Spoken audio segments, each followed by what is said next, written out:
Savannah. Shit. I'm still lonely in Savannah. A little bit of Apocalypse Now reference. For some of y'all, I'm actually stuck here in my domicile because of the rough weather that's here and more on its way. Supposed to come with full force tonight. You know, strong winds, lots of rain, and it's supposed to pass through around the midnight or so. Anyhow, everything's closed, everything's shut down, so I'm stuck inside, and this is where I hate to be. I just hate to be. I get cabin fever so easily. I have to. You can't cage me in. I'll go mental. But nevertheless, I'm making the best of it, as best of it as I can. And I came across this interesting article here, so we've got another twist and turn here with the plane chick. Okay, with her story.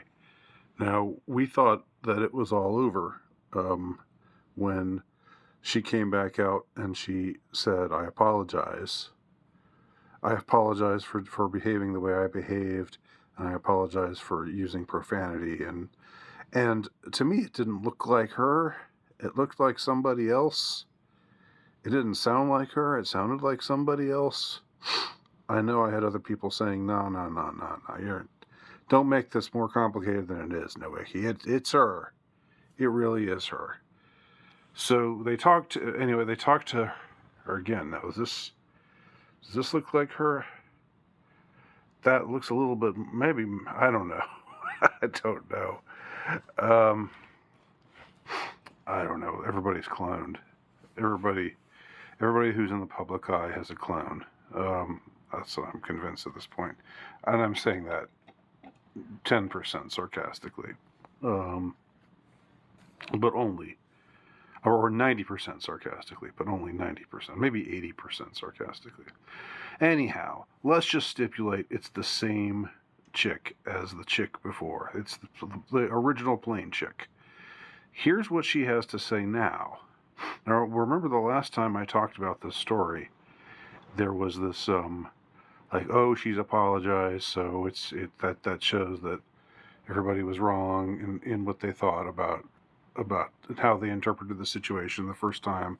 All those conspiracy theorists are just going to have to eat crow now.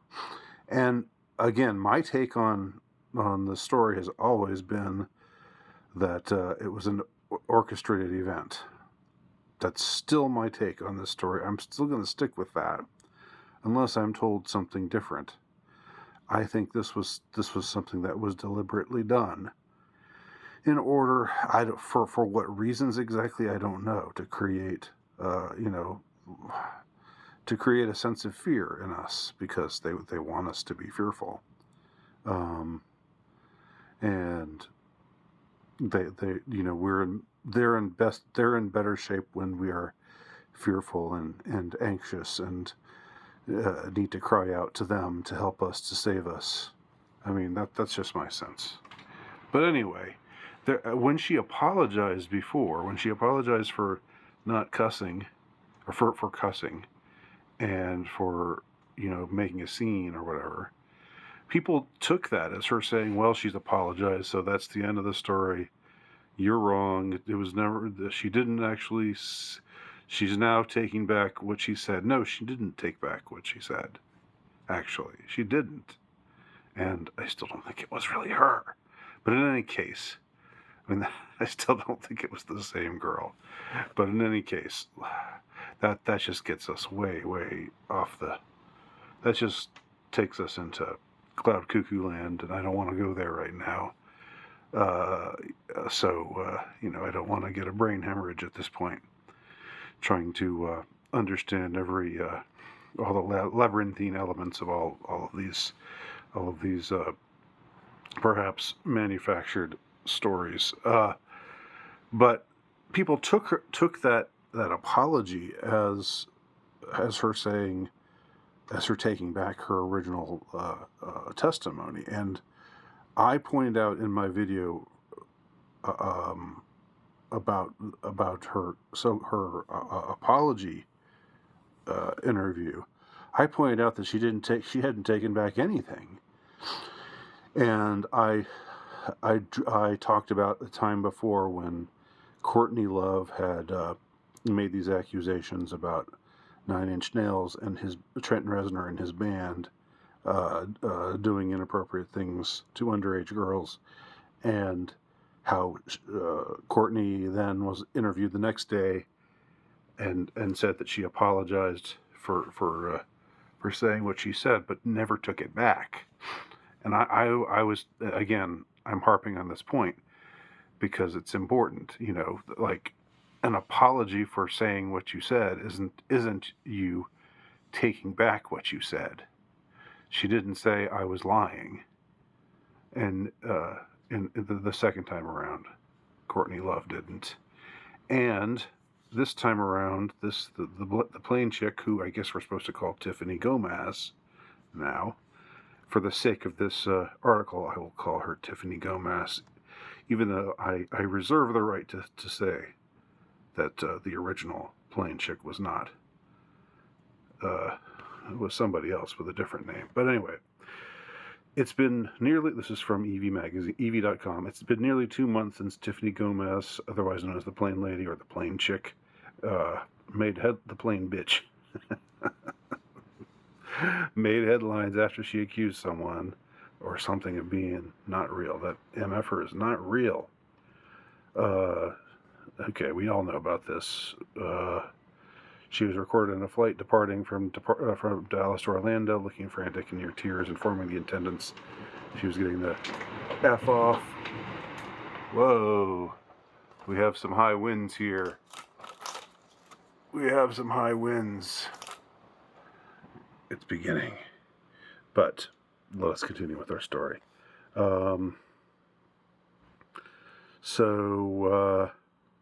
So then there was a lot of reaction to that, and then they tracked her down. TMZ had the opportunity to speak with her at LAX lately.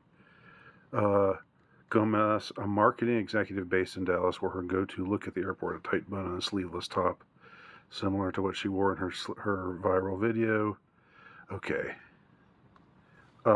Again, is that her? Is that the same person? I don't know. I'm not even going to dwell on that question at this point.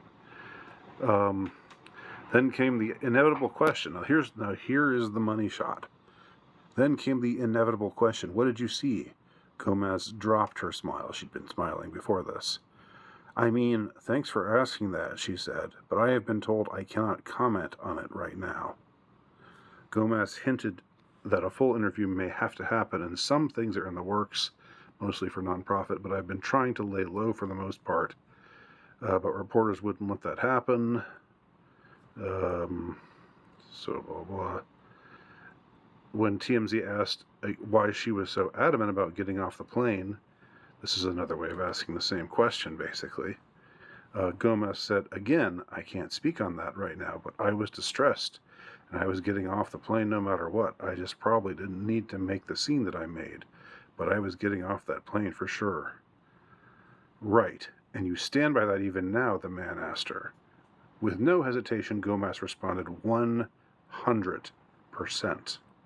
All right, so all of this is just to say, regardless of the question of who's real and who isn't, that an apology for using profanity or for making a scene is not the same thing as taking back what she felt happened. So she wanted off the plane because of the person that she saw, the entity, let's just say, that she saw. This is her story, and she's sticking to that story. So here you go. This just again goes to show you that you have to read these things carefully, and read for nuance. Don't just think to yourself, "Oh, she apologized, so it's over. Game over. Story over. She apologized." You can't do that. You have to pay more attention, and I have. So you're very welcome for that. Anyway, thanks for watching, and please leave your comments below.